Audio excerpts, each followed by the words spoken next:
Chapter 3: The Birth of the Gods. As early humans learned to observe the sky and recognize its rhythms, a deeper question naturally emerged. If the universe followed order and repetition, then what caused that order to exist? What force moved the sun, shaped the moon, and governed the cycles of life? This question marked the beginning of humanity's earliest concept of the gods. Gods were not originally imagined as distant beings living in another realm. They were symbolic representations of forces that were visible, powerful, and consistent, yet not fully understood. The divine was not separate from nature. It was nature, given form through story and symbol. The sun became a god because it sustained life. Its light brought warmth, growth, and visibility. Without it, life withered.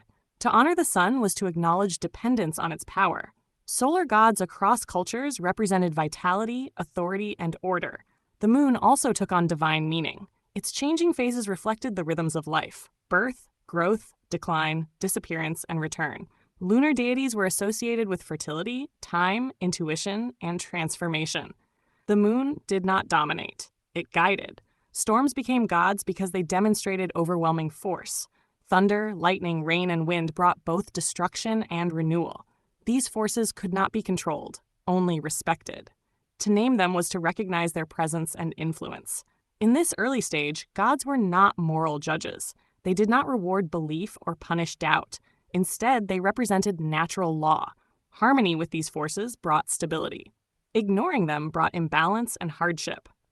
Worship, therefore, was not obedience. It was attention. To honor a god meant to observe its rhythms and align human behavior accordingly. Rituals emerged as structured ways to maintain balance between human life and the forces of nature. Festivals marked seasonal changes. Offerings symbolized gratitude and awareness rather than sacrifice in the later sense. As societies grew and diversified, the number of gods increased.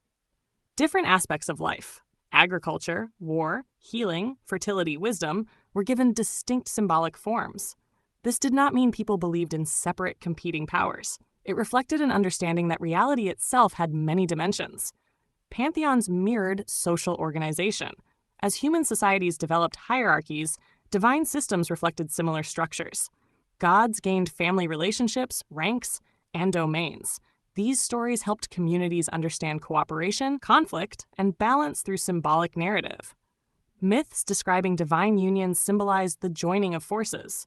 Stories of conflict represented imbalance or transition. Tales of death and resurrection expressed the cyclical nature of existence rather than literal events. Gods were often depicted in human form because humans understood the world through themselves. Giving divine forces faces, emotions, and intentions made abstract principles accessible. This was not a claim that gods were human. It was a teaching method. Over time, symbolic understanding began to shift. As stories were repeated across generations, their original context faded. Metaphors hardened into literal beliefs. Natural processes were interpreted as historical events. The gods, once expressions of observable forces, became distant rulers who demanded allegiance. This transformation changed the relationship between humans and the divine. Alignment with nature was gradually replaced by obedience to authority. Understanding gave way to belief. Participation gave way to submission. Despite this shift, the original symbolic foundations remained visible. Across cultures, separated by geography and time, the same divine patterns appeared again and again.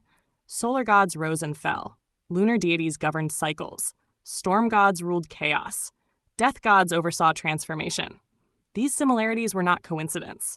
They emerged from shared observation of the same world. This chapter reveals that gods were humanity's first attempt to explain reality as meaningful rather than random. They were bridges between experience and understanding, tools for mapping the forces that shaped life. When viewed symbolically, ancient gods do not conflict with modern knowledge. They represent early frameworks of awareness, created by watching the sky, the earth, and the rhythms of existence. The birth of the gods was not the birth of superstition. It was the birth of meaning.